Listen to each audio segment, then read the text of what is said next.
Hello. Hey. How's everybody doing today? Yeah, Sorry, so Hillary. no worries. We are so excited.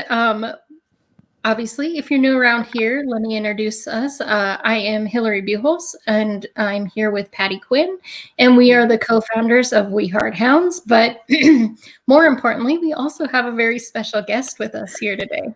We do. So everybody knows Ginger, and if you don't, here she is.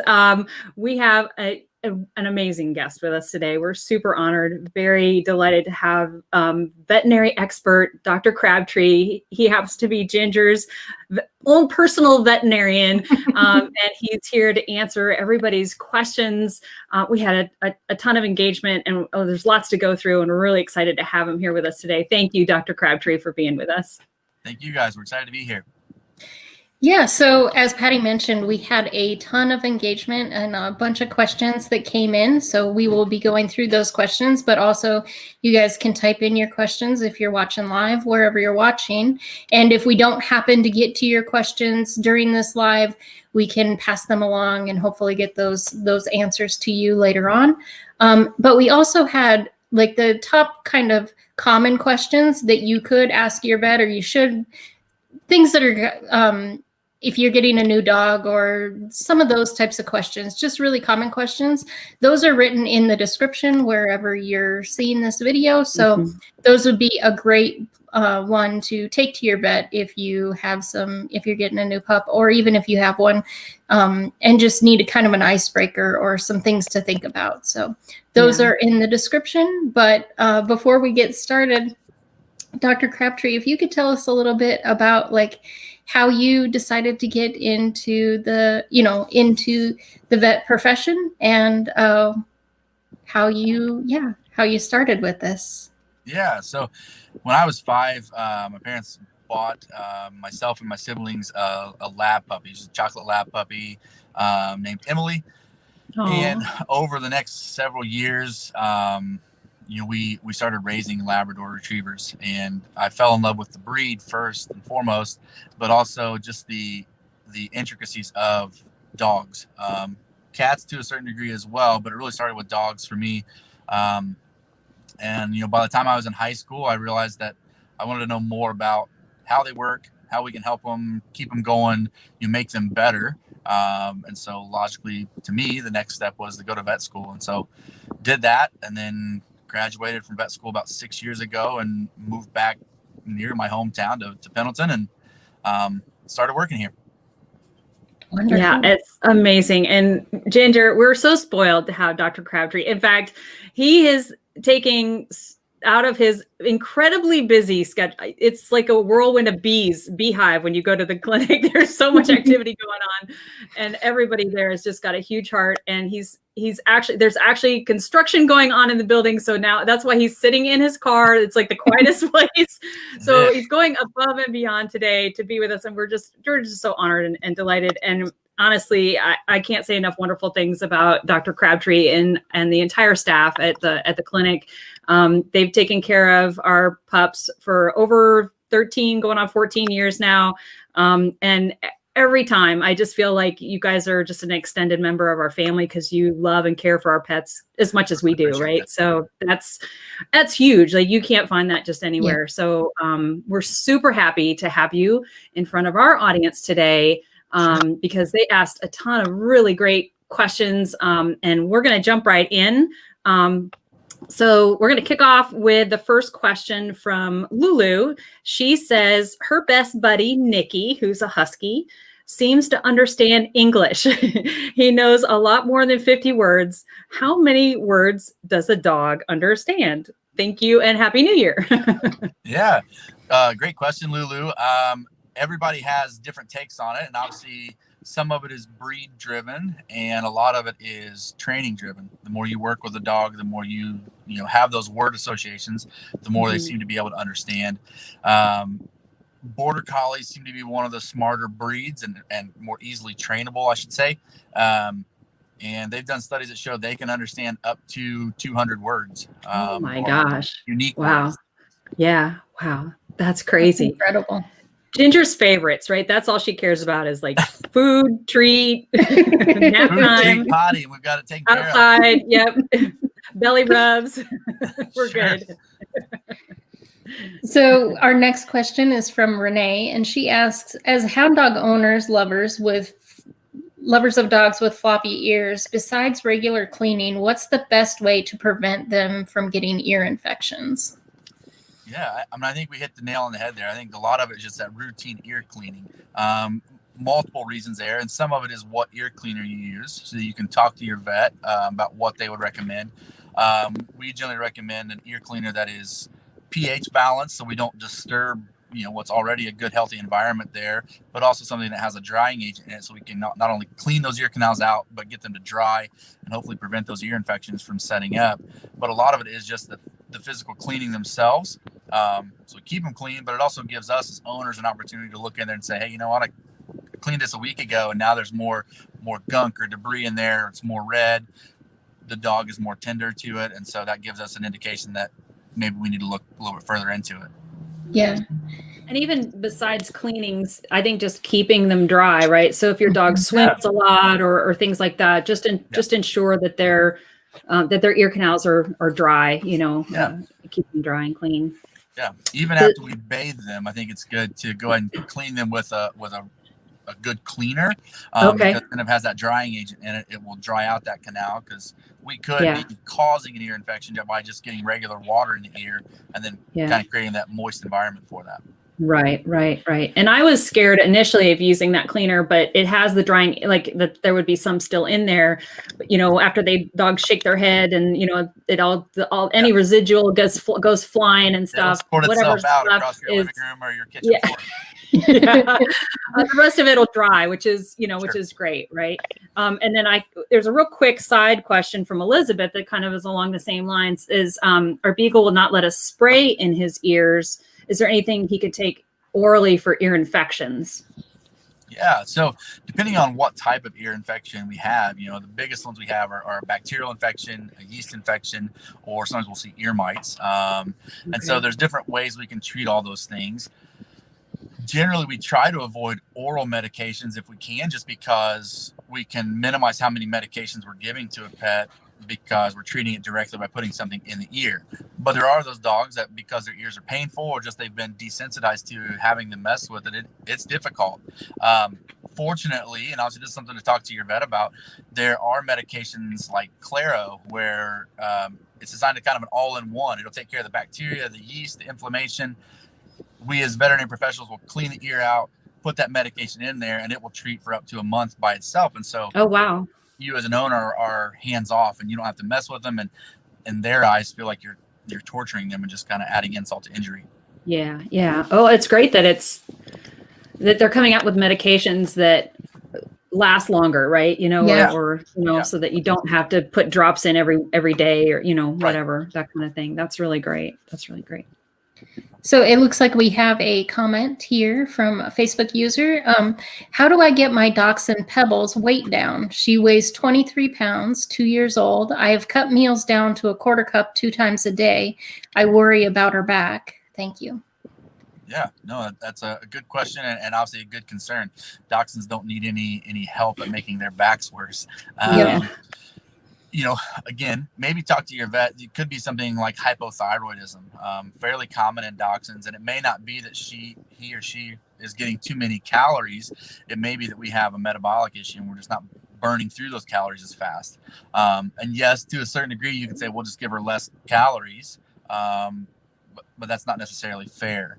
If we're truly getting a quarter cup twice a day, that sounds like overall a pretty appropriate amount of food, as long as we're not getting a lot of treats on top of that. So right. Kind of look into. But otherwise, we may have a metabolic issue that we want to look into, and your veterinarian can definitely address that. Pretty common and very easily treatable.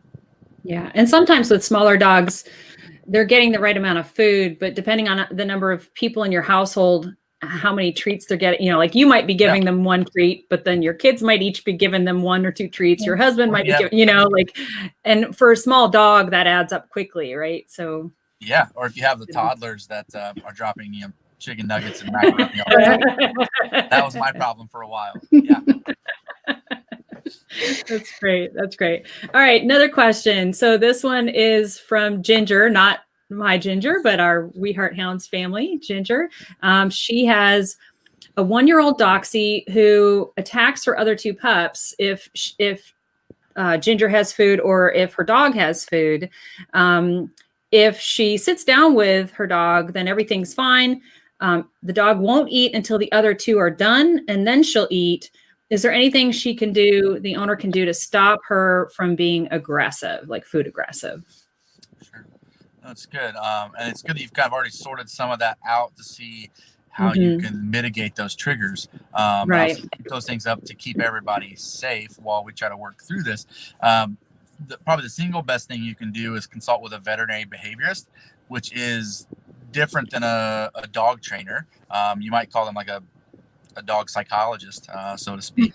But they can kind of help you get inside your pup's brain to try to counter train them to where they don't see food as something they have to protect. We still want them to have a drive to eat and obviously to survive and to do well and to know what's theirs, but that they don't have to kind of overreact to the potential threat of somebody taking some of their food. And so a lot of times you can get on, Google veterinary behaviorist and see where the closest one. A lot of times they're at the vet schools in your individual state, but there are some private practitioners that do this and have their own, businesses that may be closer to you. Okay, that's great to know. Thank you. So we have another one. The next few questions are from Christy. What are your thoughts on DCM or dilated cardiomyopathy? Cardiomyopathy. Yeah. Yep. And grain-free foods. Yeah. Great question. And I think we're going to learn a lot more about this in the next year to a few years. Best we know at this point is the FDA has released a report probably about 1.5 years ago now, that has linked grain-free diets to an increase in dilated cardiomyopathy cases. And they were seeing dilated cardiomyopathy, or DCM, in breeds that hadn't historically gotten that disease. Great Danes and Dobermans, we see DCM in those breeds. We were seeing it more in Chihuahuas, Yorkies, you name it. They were seeing it. And one of the most common factors for those dogs is that they were on grain-free diets. And it wasn't any one brand or another. It was kind of across the board. What we don't know is it something that's missing from the grain-free diets? So maybe it is grains, or is it something that we're replacing the nutritional value of those grains with that's causing the increase in DCM? So we can't say that it's truly just a grain-free thing. We just know that there's kind of an association there. And we don't know how much it increases their risk. In my opinion, it's enough that I wouldn't feed my own pets a grain-free diet at this point, just until we know more about it. Right. I think there are differences in grain-free diets, though. There are some that have like all the lentils, right? The peas and those kinds of things that they've kind of identified as fillers that are put into those grain-free foods. There are grain-free diets that are just meat, right? That don't have all of those lentils and things like that I think are safer. But yeah, it's interesting to see where things are going to land with that. So just because you hear it's grain-free doesn't necessarily mean it's bad. I think I would avoid things that have like the peas and the lentils and the potatoes and stuff that they're using, because those have seemed to be in the foods that they're identifying as triggering that DCM. But yeah, I think just talking to your own vet too, right, is a great. Keeping those lines of communication open to see, one, your veterinarian's probably going to get some of that research and data before your average consumer is. And so talking through that with them to say, hey, what's the latest with that? I want to feed this diet for whatever reason that may be. And is it safe, or do we know what may be dangerous about it, or how we can mitigate that? Yeah. Okay. So I know Christy submitted some questions. I have another one this is from Diane. She has a dog that's afraid of a lot of things. She can't get him into the car to go to the vet, poor thing. The group that he was fostered through left him. I don't know what that means. And won't answer any questions regarding vaccinations or things. So obviously she's trying to get him to the vet and he's afraid to get in the car. What can I do? Yeah. And that's a pretty tough situation. She's not alone. There's definitely several pets that we have to go through these things with. And it may depend on what options are available in your area. You may be able to talk to your veterinarian about doing a house call for that. So that, you know, if it's truly just a car issue and getting them into the car, then a house call may completely mitigate that.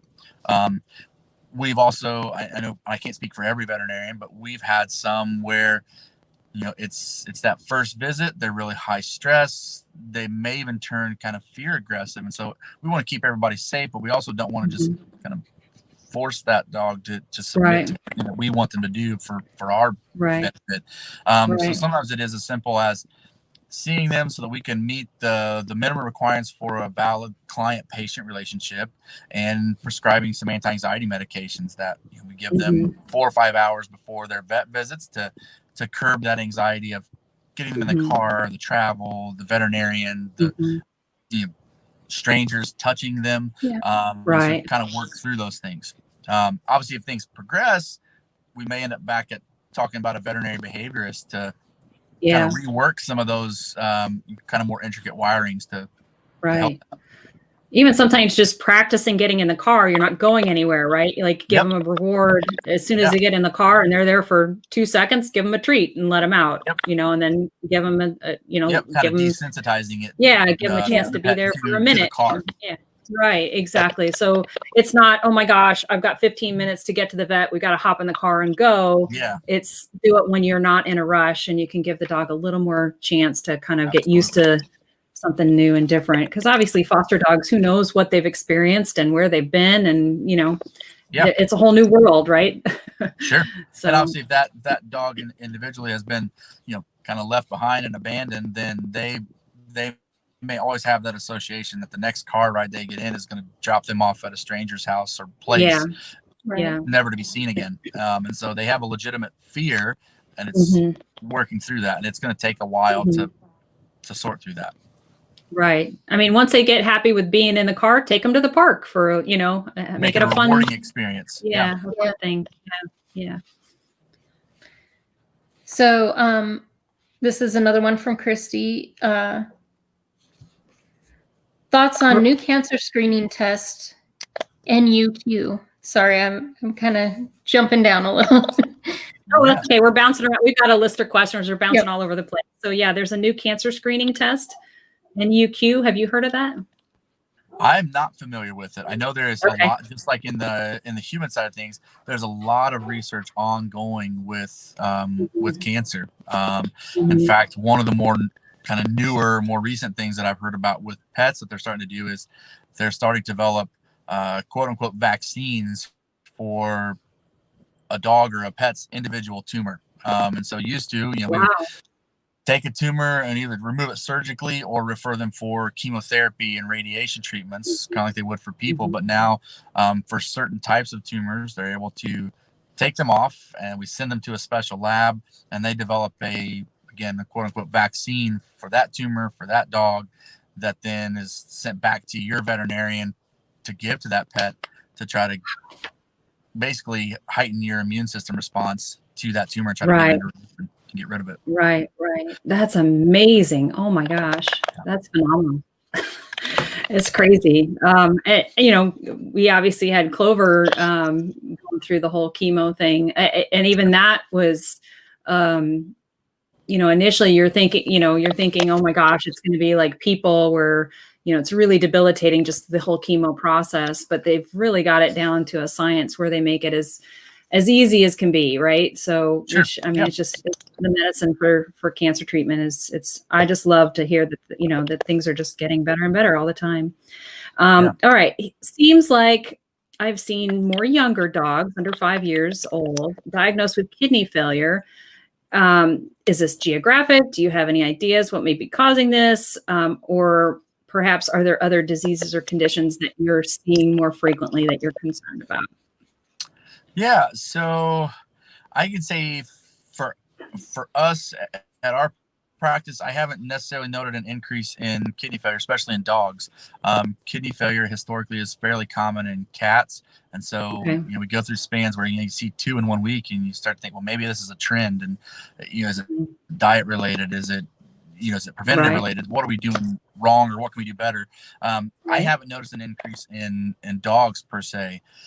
One of the things to think about, depending on where they live at, is it could be an infectious issue. So leptospirosis is one of the more common infectious things that we'll see that can cause kidney failure. And you might think of that as it might be more common in younger dogs. They're the ones that are out exploring more, getting into mischief, or maybe we're taking them to parks and into the water and stuff like that. I know around here, Indianapolis is the hot spot in the country for leptospirosis. So we do generally see a good number of those cases. It's not always kidney failure. It can be liver failure or other diseases or signs showing up, but that's something to consider. Can be breed related or a congenital hereditary issue.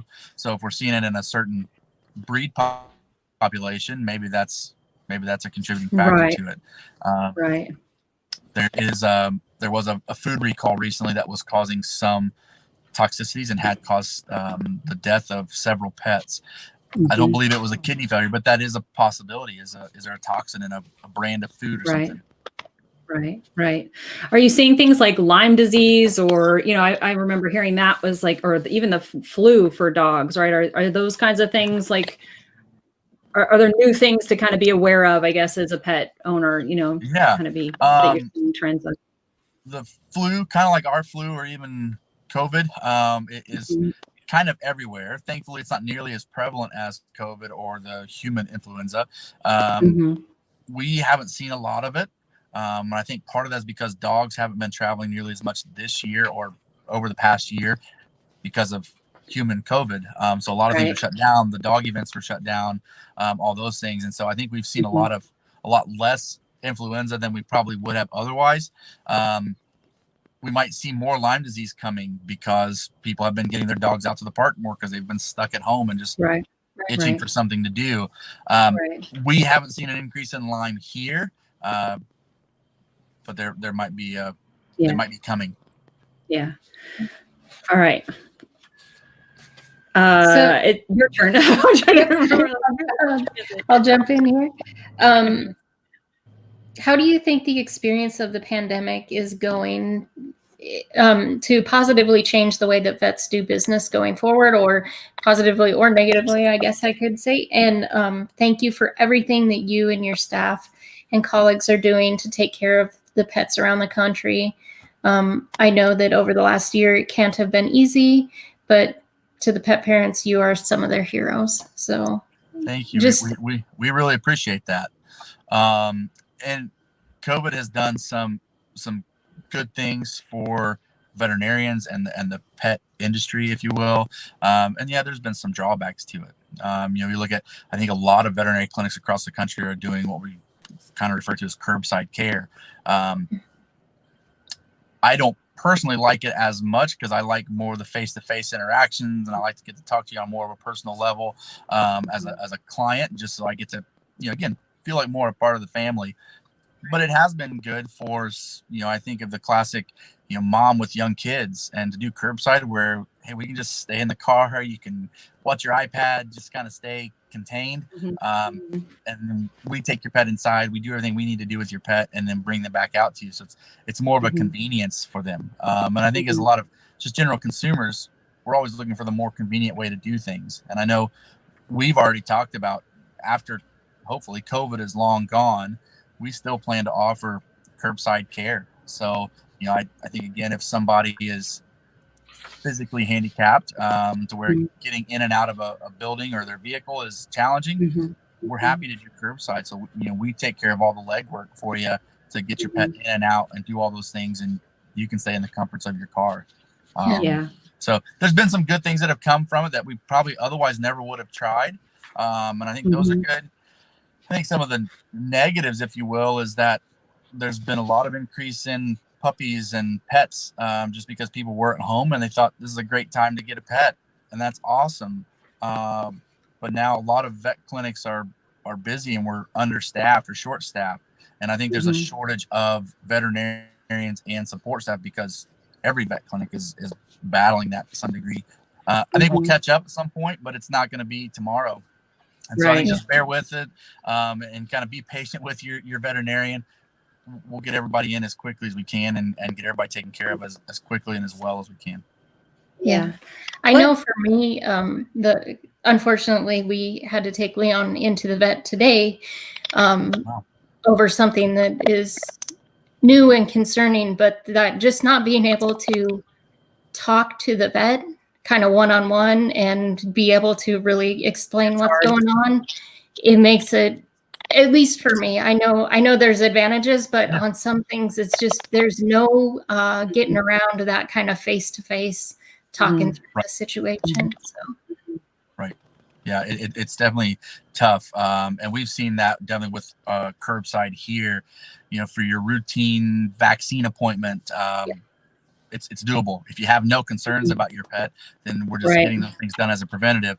Yeah. But if your pet's been sick, from your side and our side as a consumer, it's challenging. Everybody's doing their best to try to work through those things, and I think we'll get better at it, but it's not an overnight thing. Yeah.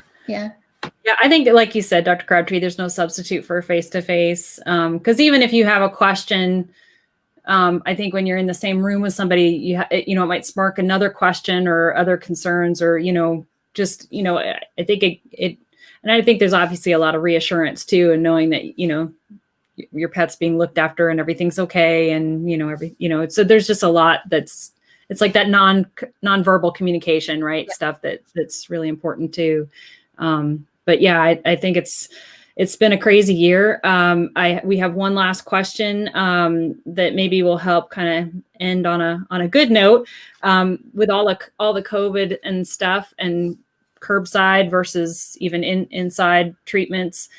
What's the best way for us as pet parents to be the best? She's calling it as a team member. Oh, we lost him.